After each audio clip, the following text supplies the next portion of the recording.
Camping এর জন্য কি খাবার কি? মাটন মাটন, এই যে মাটনের রান, দেখেন মাটনের রান। এটা তো দেখি যে ফার্মের মুরগির মতো লাগতেছে। না এটা মাটনের রান, দেখতে দেখতে ফার্মের মতো, কিন্তু জিনিসটা মাটন। আচ্ছা আচ্ছা, যাই হোক, আমাদেরকে নিয়ে আসছে ওরা, কি বুঝ দিয়ে কি খাওয়াই দেয় আল্লাহ জানে। এই আপনার পাশে যে একটা নাইজেরিয়ান দেখা যাচ্ছে, উনি কি বাংলাদেশের? না না, ও out of Nigeria. Out of Nigeria? Somalia নাকি?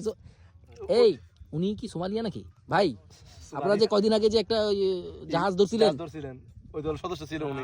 আপনি বলছেন না ওই যে কি বলে বাসে, হ্যাঁ ওই থাইল্যান্ডি ভাষাটা একটু বলেন না আবার। কোনটা? কাবিহা। কাবিহা মানে হচ্ছে আপনি কেমন আছেন, স্বাগতম স্বাগতম। আপনারা বলবেন কাবি খা, মুরগি খা। আজকে কি হবে, রান্না কি হবে? আজকে হচ্ছে মুরগির ঝাল ফ্রাই, মুরগির ঝাল ফ্রাই, ওয়াও। তারপর হচ্ছে কি বেগুন ফ্রাই, হ্যাঁ তারপর সালাদ। আচ্ছা।